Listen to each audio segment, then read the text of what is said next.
ಸಂದರ್ಭದಲ್ಲಿ ಭಾರತ ಡಿಜಿಎಂಒ ಸುದ್ದಿಗೋಷ್ಠಿಯನ್ನ ನಡೆಸಲಿಕ್ಕಿದೆ. ವಾಯುಸೇನೆ ನೌಕಾಪಡೆ ಮುಖ್ಯಸ್ಥರಿಂದ ಸುದ್ದಿಗೋಷ್ಠಿಯನ್ನ ನಡೆಸಲಿದ್ದಾರೆ. ಕದನ ವಿರಾಮದ ಬಗ್ಗೆ ಮಾಹಿತಿಯನ್ನ ಕೂಡ ನೀಡಲಿದ್ದಾರೆ ಮುಖ್ಯಸ್ಥರು. ಸಂಜೆ 5 ಗಂಟೆಯ ಸಭೆಗೂ ಮುನ್ನ ಡಿಜಿಎಂಒ ವಿವರಣೆಯನ್ನ ಕೂಡ ಕೊಡ್ಲಿಕ್ಕಿದ್ದಾರೆ. ಮತ್ತೊಂದು ಕಡೆ ಪ್ರಧಾನಿ ನರೇಂದ್ರ ಮೋದಿ ನಿವಾಸದಲ್ಲಿ ಮತ್ತೆ ಮೀಟಿಂಗ್ ಕೂಡ ಆರಂಭ ಆಗಿದೆ. ಕೆಲವೇ ಕ್ಷಣಗಳಲ್ಲಿ ಭಾರತ ಡಿಜಿಎಂಒ ಸುದ್ದಿಗೋಷ್ಠಿಯನ್ನ ಕೂಡ ನಡೆಸಲಿಕ್ಕಿದ್ದಾರೆ ಅನ್ನುವಂತಹ ಮಾಹಿತಿ ಸದ್ಯಕ್ಕೆ ಲಭ್ಯ ಆಗ್ತಾ ಇರುವಂತದ್ದು. ಅಂದ್ರೆ ಸಂಜೆ 5 ಗಂಟೆಗೆ ಸುದ್ದಿಗೋಷ್ಠಿಯ ಕರೆಯುವ ಮುನ್ನವೇ ಡಿಜಿಎಂಒ ಸಭೆಯನ್ನ ಕೂಡ ನಡೆಸಲಿಕ್ಕಿದ್ದಾರೆ, ಮಾತುಕತೆಯನ್ನ ಕೂಡ ಆಡ್ಲಿಕ್ಕಿದ್ದಾರೆ. ಸಂಜೆ 5 ಗಂಟೆಯ ಸಭೆಗೂ ಮುನ್ನವೇ ಮತ್ತೊಂದು ಕಡೆ ಪ್ರಧಾನಿ ನರೇಂದ್ರ ಮೋದಿ ಅವರ ನೇತೃತ್ವದಲ್ಲಿ ಮೀಟಿಂಗ್ ಆಗ್ತಾ ಇದೆ. ಈಗಷ್ಟೇ ಒಂದು ಮೀಟಿಂಗ್ ಅನ್ನ ಮುಗಿಸಿದ್ರು ಪ್ರಧಾನಿ ನರೇಂದ್ರ ಮೋದಿ ಅವರು. ಇದೀಗ ಮತ್ತೊಂದು ಮೀಟಿಂಗ್ ಆರಂಭ ಆಗಿದೆ. ಡೀಟೇಲ್ಸ್ ಕೊಡ್ತಾ ಇದ್ರು ನನ್ನ ಗ್ಯಾರಂಟಿ ನ್ಯೂಸ್ ನ ಡಿಜಿಟಲ್ ಎಡಿಟರ್ ದಿಲೀಪ್ ಅವರು. ಎಸೇನು ದಿಲೀಪ್, ಈಗ ಮತ್ತೊಂದು ಸುತ್ತಿನ ಸಭೆಯನ್ನ ಕೂಡ ನಡೆಸ್ತಾ ಇದ್ದಾರೆ ಪ್ರಧಾನಿ ನರೇಂದ್ರ ಮೋದಿ ಅವರು. ಈ ಸಂದರ್ಭದಲ್ಲಿ ಯಾವ ರೀತಿಯಾದಂತಹ ನಿರ್ಣಯವನ್ನ ಕೈಗೊಳ್ಬಹುದು? ಮತ್ತೊಂದು ವಿಚಾರ ಏನಪ್ಪಾ ಅಂತಂದ್ರೆ, ಈ ಜೈಷ್ ಲಷ್ಕರ್ ಉಗ್ರರನ್ನ ನಾಶ ಮಾಡಬೇಕು, ಅಂದ್ರೆ ನಮ್ಮ ವಶಕ್ಕೆ ಕೊಡಬೇಕು ಅಂತ ಹೇಳಿ ಭಾರತ ಬೇಡಿಕೆ ಇಡುವಂತಹ ಸಾಧ್ಯತೆಗಳು ಕೂಡ ಇದೆ. ಇದು ಪಾಕಿಸ್ತಾನ ಒಪ್ಕೊಳ್ಳುತ್ತಾ ಅನ್ನೋದು ಪ್ರಶ್ನೆ. ಖಂಡಿತ ರಮ್ಯಾ, ಭಾರತದ ಬೇಡಿಕೆಗಳ ಪಟ್ಟಿ ತುಂಬ ದೊಡ್ಡದಿದೆ. ಏನೊಂದು ಭಾರತದಲ್ಲಿ ಈ ಹಿಂದೆ ಕಳೆದ ಒಂದು 20 ವರ್ಷಗಳಿಂದ ಏನು ನಿರಂತರವಾಗಿ ಹಲವು ಉಗ್ರ ದಾಳಿಗಳು ನಡೆದಿದೆ. ಆ ದಾಳಿಗೆ ಕಾರಣಕರ್ತರಾದ ಎಲ್ಲ ಉಗ್ರರು ಪಾಕಿಸ್ತಾನದಲ್ಲಿದ್ದಾರೆ. ದಾವೂದ್ ಇಬ್ರಾಹಿಂ ಆದಿಯಾಗಿ ಹಲವು ಉಗ್ರರು ಒಂದು ಪಾಕಿಸ್ತಾನದಲ್ಲಿದ್ದಾರೆ. ಮತ್ತು ಈ ಮೊನ್ನೆ ಒಂದೇನು ಆಪರೇಷನ್ ಸಿಂಧೂರ್ ನಡೀತು, ಆ ವೇಳೆ ಕೂಡ ಹಲವು ಉಗ್ರ ನಾಯಕರು ಸಾವನ್ನಪ್ಪಿರೋದನ್ನು ನೀವು ಸ್ಮರಿಸ್ಬೋದು. ಜೊತೆಗೆ ಈ ಒಂದು ಪ್ರಧಾನಿ ನರೇಂದ್ರ ಮೋದಿ ಅವರು ಪಹಲ್ಗಾಮ್ ದಾಳಿಯಾದ ನಂತರ ರಕ್ಷಣಾ ಪಡೆ ಮುಖ್ಯಸ್ಥರ ಜೊತೆಗೆ ಹಲವು ಬಾರಿ ಸರಣಿ ಸಭೆಗಳನ್ನು ನಡೆಸಿದ್ದಾರೆ. ಈ ಎಲ್ಲ ಸಭೆಗಳ ಉದ್ದೇಶ ಒಂದೇ, ಈ ಒಂದು ರೋಗ್ ನೇಷನ್ ಅಂತ ಏನಿದೆ ಪಾಕಿಸ್ತಾನ, ಅದನ್ನು ಯಾವ ರೀತಿ ಕಟ್ಟಿ ಹಾಕೋದು ಅಂತ.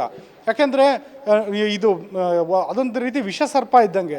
ಆ ವಿಷಸರ್ಪದ ಒಂದು ಹೆಡೆ ಮೇಲೆ ಯಾವಾಗಲೂ ಕಾಲಿಟ್ಕೊಂಡು ನಿಂತಿರಲೇಬೇಕು ಅಂತ ಒಂದು ಸಂಕಷ್ಟಕರ ಸನ್ನಿವೇಶದಲ್ಲಿ ಭಾರತ ಇದೆ. ಜೊತೆಗೆ ಪಾಕಿಸ್ತಾನ ಯಾವಾಗ ಬೇಕಾದರೂ ಮಾತು ಬದಲಾಯಿಸ್ಬೋದು, ಯಾವಾಗ ಬೇಕಾದರೂ ಉಲ್ಟಾ ಹೊಡಿಬೋದು. ಹಾಗಾಗಿ ಈ ರೀತಿ ಉಲ್ಟಾ ಹೊಡೆದಂಥ ಸನ್ನಿವೇಶದಲ್ಲಿ ಯಾವ ರೀತಿ ನಾವು ಕ್ರಮ ಕೈಗೊಳ್ಳಬೇಕು ಅಂತ. ಯಾಕಂದರೆ ಇತ್ತೀಚಿನ ಉದಾಹರಣೆನೇ ನೋಡೋದಾದರೆ, ಕದನ ವಿರಾಮ ಘೋಷಣೆಯಾದ 2 ಗಂಟೆಗಳಲ್ಲಿ ಪಾಕಿಸ್ತಾನ ಉಲ್ಲಂಘನೆ ಮಾಡಿದೆ.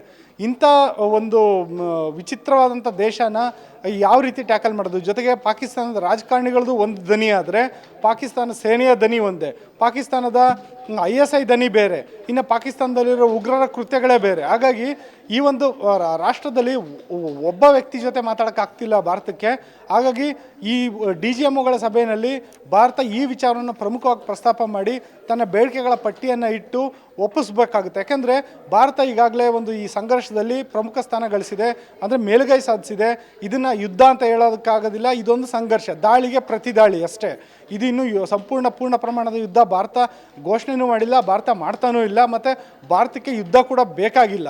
ಇಂಥ ಸಂದರ್ಭದಲ್ಲಿ ಶಾಂತಿ ಮರುಸ್ಥಾಪನೆ ಜೊತೆಯಲ್ಲೇ ನೀವೇನಾದರೂ ನಮ್ಮ ತಂಟೆಗೆ ಬಂದರೆ ನಾವು ನಿಮ್ಮನ್ನು ಬಿಡಲ್ಲ ಅನ್ನೋ ಸಂದೇಶವನ್ನು ಕೂಡ ಭಾರತ ಪದೇ ರವಾನೆ ಮಾಡ್ತಾ ಇದೆ. ಅದೇ ಸಂದೇಶವನ್ನು DGMOಗಳ ಮೀಟಿಂಗ್ನಲ್ಲೂ ಇವತ್ತು ಸಂದೇಶ ರವಾನೆ ಮಾಡ್ಬೋದು. ಅದಕ್ಕೆ ಪೂರ್ವಭಾವಿಯಾಗಿ ಇವತ್ತು ಮಧ್ಯಾಹ್ನ 2:15 ಇನ್ನೇನು ಕೆಲವೇ ನಿಮಿಷಗಳಲ್ಲಿ ಈ ಒಂದು ಸೇನೆಯ ಸುದ್ದಿಗೋಷ್ಠಿ ಶುರುವಾಗುತ್ತೆ. ಆ ಸುದ್ದಿಗೋಷ್ಠಿ ಕಡೆ ಇವಾಗ ವಿಶ್ವದ ಗಮನ ಇದೆ. ಈ ಸುದ್ದಿಗೋಷ್ಠಿಯಲ್ಲಿ ಯಾವ ಒಂದು ನಿರ್ಧಾರ ಪ್ರಕಟಿಸ್ತಾರೆ, ಯಾವ ಒಂದು ಮಾಹಿತಿಯನ್ನು ಪ್ರಕಟಿಸ್ತಾರೆ ಅನ್ನೋ ಕುತೂಹಲ ಎಲ್ಲರಲ್ಲೂ ಇದೆ ರಮ್ಯಾ. ಮತ್ತೊಂದು ವಿಚಾರ, ಪಾಕಿಸ್ತಾನ ಆಕ್ರಮಿತ ಕಾಶ್ಮೀರವನ್ನ ಬಿಟ್ಟು ತೊಲಗಬೇಕು ಅನ್ನುವಂತಹ ಡಿಮ್ಯಾಂಡ್ಗಳು ಕೂಡ ಇರುವಂತದ್ದು ಭಾರತದಿಂದ. ಇದು ಎಷ್ಟರ ಮಟ್ಟಿಗೆ ವರ್ಕೌಟ್ ಆಗತ್ತೆ ಅನ್ನುವಂತಹ ಪ್ರಶ್ನೆ. ಯಾಕೆಂತಂದ್ರೆ ಇದು ನಿನ್ನೆ ಮೊನ್ನೆಯ ವಿಚಾರ ಅಂತೂ ಅಲ್ವೇ ಅಲ್ಲ. ಬಹಳ ವರ್ಷಗಳಿಂದಲೂ ಕೂಡ ಈ ಒಂದು ಆಕ್ರಮಿತ ಪ್ರದೇಶವನ್ನ ವಶಪಡಿಸ್ಕೊಳ್ಬೇಕು ಅನ್ನುವಂತಹ ನಿಟ್ಟಿನಲ್ಲಿ ಸಾಕಷ್ಟು ಹೋರಾಟಗಳು ಕೂಡ ಆಗಿರುವಂತದ್ದು. ಸೊ ಈ ಸಂದರ್ಭದಲ್ಲಿ ಈ ಬೇಡಿಕೆ ಎಷ್ಟರ ಮಟ್ಟಿಗೆ ವರ್ಕೌಟ್ ಆಗುತ್ತೆ? ಇಡೀ ದೇಶದ ಜನ ಕಾಯ್ತಾ ಕೂತಿದ್ದಾರೆ ಈ ವಿಚಾರಕ್ಕೆ ಸಂಬಂಧಪಟ್ಟಂತೆ. ರಮ್ಯಾ, ಏನಾಗುತ್ತೆ, ಭಾರತ ಒಂದು ಪಾಕ್ ಆಕ್ರಮಿತ ಕಾಶ್ಮೀರವನ್ನು ವಶಕ್ಕೆ ತಗೊಬೇಕು ಅಂದರೆ ಮೊದಲಿಗೆ ಪಾಕ್ ಆಕ್ರಮಿತ ಕಾಶ್ಮೀರದಲ್ಲಿ ಒಂದು ಜನಾಭಿಪ್ರಾಯ ಸಂಗ್ರಹ ನಡಿಬೇಕಾಗುತ್ತೆ. ಇದೊಂದು ಸುದೀರ್ಘ ಪ್ರಕ್ರಿಯೆ. ಈ ಒಂದು ಪ್ರಕ್ರಿಯೆಯಲ್ಲಿ ವಿಶ್ವಸಂಸ್ಥೆ ಭಾಗಿಯಾಗಬೇಕಾಗುತ್ತೆ. ಎಲ್ಲದಕ್ಕಿಂತ ಮುಖ್ಯವಾಗಿ ಈ ಒಂದು ಪ್ರಕ್ರಿಯೆ ನಡೆಸೋದಕ್ಕೆ ಪಾಕಿಸ್ತಾನ ಸಮ್ಮತಿ ಸೂಚಿಸಬೇಕಾಗುತ್ತೆ. ಆ ನಂತರ ಪಾಕಿಸ್ತಾನ ಸಮ್ಮತಿ ಸೂಚಿಸಿದ ನಂತರ ಒಂದು ವಿಶ್ವಸಂಸ್ಥೆಯ ಕಣ್ಗಾವಲಿನಲ್ಲಿ ಒಂದು ಜನಾಭಿಪ್ರಾಯ ಸಂಗ್ರಹ ಅಂತ ನಡೆಯುತ್ತೆ. ಆ ಸಮಯದಲ್ಲಿ ಪಾಕ್ ಆಕ್ರಮಿತ ಕಾಶ್ಮೀರದಲ್ಲಿರೋ ಜನ ಭಾರತದ ಕಡೆಗೆ ಒಲವನ್ನು ತೋರಿಸಿದ್ರೆ ಅದು ಯಾವುದೇ ರೀತಿಯ ಸಂಘರ್ಷ ಇಲ್ಲದಲೇ ಭಾರತಕ್ಕೆ ಸಿಗುತ್ತೆ. ಈಗ ಒಂದು ವೇಳೆ ಏನಾದರೂ ಭಾರತ ಯುದ್ಧವನ್ನೇ ಮಾಡಿ ಆ ಒಂದು ಪ್ರದೇಶವನ್ನು ವಶಪಡಿಸ್ಕೊಬೇಕು ಅಂತ ಏನಾದರೂ ಪರಿಸ್ಥಿತಿ ಸೃಷ್ಟಿಯಾದರೆ ಭಾರತ ಸದ್ಯದ ಮಟ್ಟಿಗೆ ಯುದ್ಧದಂಥ ಸಂದರ್ಭಕ್ಕೆ ಹೋಗೋದಿಲ್ಲ ಅಂತ ಹೇಳ್ಬೋದು ರಮ್ಯಾ. ಎಸ್, ಏನು ದಿಲೀಪ್, ಇನ್ನೊಂದು ವಿಚಾರ ಏನಪ್ಪಾ ಅಂತಂದ್ರೆ ನಮ್ಮ ಬೇಡಿಕೆಗಳು ಸ್ಪಷ್ಟವಾಗಿದೆ, ಭಾರತದ ಬೇಡಿಕೆಗಳು ಸ್ಪಷ್ಟವಾಗಿದೆ. ಇದಕ್ಕೆ ಪಾಕಿಸ್ತಾನ ಯಾವ ರೀತಿಯಾದಂತಹ ರಿಯಾಕ್ಟ್ ಮಾಡ್ಬೋದು, ಇದರ ಜೊತೆಗೆ ಪಾಕಿಸ್ತಾನ ಯಾವ ರೀತಿಯಾದಂತಹ ಬೇಡಿಕೆಯನ್ನ ಇಡಬಹುದು ಈ ಸಂದರ್ಭದಲ್ಲಿ ಅಂತ? ಸದ್ಯದ ಮಟ್ಟಿಗೆ ರಮ್ಯಾ ಏನಾಗಿದೆ, ಪಾಕಿಸ್ತಾನ ಯುದ್ಧ ಮಾಡುವಂಥ ಸ್ಥಿತಿಯಲ್ಲಿಲ್ಲ. ಭಾರತ ಯುದ್ಧ ಮಾಡೋ ಸ್ಥಿತಿಯಲ್ಲಿದ್ದರೂ ಭಾರತಕ್ಕೆ ಯುದ್ಧ ಮಾಡೋಕ್ಕೆ ಇಷ್ಟ ಇಲ್ಲ. ಇಂಥ ಒಂದು ಸಂದರ್ಭದಲ್ಲಿ ಪಾಕಿಸ್ತಾನ ಭಾರತದ ಬೇಡಿಕೆಗಳನ್ನು ಮನ್ನಿಸಬೇಕಾಗುತ್ತೆ, ಅಥವಾ ಈ ಒಂದು ಬೇಡಿಕೆಗಳನ್ನು ನೀವು ಒಪ್ಕೊಬೇಕು ಅಂತ ಹೇಳ್ಬಿಟ್ಟು ಭಾರತ ಅಂತಾರಾಷ್ಟ್ರೀಯ ಮಟ್ಟದ ಒತ್ತಡಗಳನ್ನು ಹಾಕ್ಬೋದಾಗುತ್ತೆ. ಅದಕ್ಕೆ ಹಲವಾರು ಮಾರ್ಗಗಳ ರೀತಿ, ಅಂದರೆ IMFನಿಂದ ಏನೊಂದು ಸಹಾಯಧನ ಸಿಗುತ್ತೆ ಅದಕ್ಕೆ ನಾವು ಅಡ್ಡಿ ಮಾಡ್ತೀವಿ ಅಂತ ಒಂದು ಬೆದರಿಕೆಯನ್ನು ಭಾರತ ಒಡ್ಬೋದಾಗುತ್ತೆ. ಜೊತೆಗೆ ಈಗಾಗಲೇ ಏನು ಸಿಂಧು ನದಿ ನೀರನ್ನು ತಡೆ ಹಿಡಿಯೋದ್ರ ಮೂಲಕನೂ ಭಾರತ ಒತ್ತಡ ಹಾಕಿದೆ. ಜೊತೆಗೆ ಭಾರತ ಪಾಕಿಸ್ತಾನದ ಜೊತೆ ಸಂಪೂರ್ಣ ವ್ಯಾಪಾರ ವಹಿವಾಟುಗಳನ್ನೆಲ್ಲ ಕಡಿತ ಮಾಡಿಕೊಂಡಿದೆ. ಯಾವುದೇ ರೀತಿಯ ದ್ವಿಪಕ್ಷೀಯ ಸಂಬಂಧವನ್ನು ಹೊಂದಿಲ್ಲ.